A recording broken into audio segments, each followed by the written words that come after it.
Hello everyone, আজকের এই ভিডিওতে আমরা শিখব ট্যালি ERP9 এর লাইসেন্স কিভাবে অ্যাক্টিভেট করতে হয়। ট্যালি ERP9 ইনস্টল করার সময় লাইসেন্সের প্রয়োজন হয় না।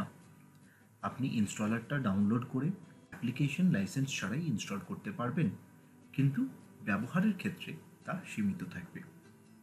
ট্যালি ERP9 এর সব ফিচার্স পরিপূর্ণভাবে ব্যবহার করার জন্য আপনার একটি ভ্যালিড লাইসেন্সের প্রয়োজন। ট্যালি ERP9 এর লাইসেন্স অ্যাক্টিভেট করার জন্য আপনার একটি সিরিয়াল নাম্বার, একটি অ্যাক্টিভেশন কি এবং একটি ভ্যালিড ইমেল আইডি প্রয়োজন। এখন আমরা দেখব কিভাবে অ্যাক্টিভেট করতে হয়। প্রথমে ট্যালি ERP9 স্টার্ট করুন। স্টার্টআপ স্ক্রিন থেকে অ্যাক্টিভেট ইওর লাইসেন্স বাটনে ক্লিক করুন। এরপর এই স্ক্রিনে আপনার সিরিয়াল নাম্বার, অ্যাক্টিভেশন কি এবং আপনার ভ্যালিড ইমেল আইডি দিয়ে দিন। মনে রাখবেন, ট্যালি ERP9 পারচেস করার পর ট্যালি ERP9 এর বক্সের সাথেই আপনি সিরিয়াল নাম্বার এবং অ্যাক্টিভেশন কি পেয়ে যাবেন।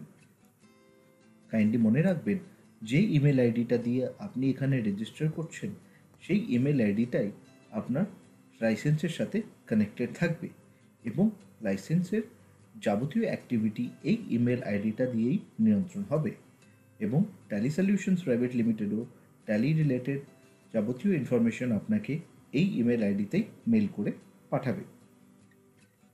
ইনফরমেশনগুলো কারেক্টলি দেওয়ার পরে এন্টার প্রেস করলে আপনি আপনার এই ইমেল আইডিতে একটি আনলক কি পাবেন, যেই আনলক কি দিয়ে লাইসেন্স আনলক করতে হয়। এন্টার প্রেস করার পর দেখতে পান এখানে দেখাচ্ছে, thank you, we have received your licence activation request, unlock licence using the unlock key send to your email ID.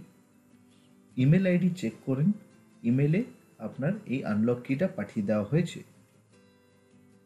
যদি কোনো কারণে আপনি আনলক কিটা না পেয়ে থাকেন তাহলে এখান থেকে আপনি F2 প্রেস করে সিরিয়াল নাম্বারটা দিয়ে আবার আনলক কি জেনারেট করতে পারেন। সেই আনলক কিটা এখানে দিয়ে এন্টার প্রেস করলেই লাইসেন্স সাকসেসফুলি অ্যাক্টিভেট হয়ে যায়। এখানে আমরা সাকসেসফুলি লাইসেন্স অ্যাক্টিভেট করতে সক্ষম হয়েছি। নিচে লাইসেন্স প্যানেলে আপনি আপনার সিরিয়াল নাম্বার এবং লাইসেন্সের অন্যান্য তথ্য যেমন অ্যাকাউন্ট আইডি, যে ইমেল আইডিটা আপনি দিয়েছেন সেটা দেখতে পাবেন। Thank you.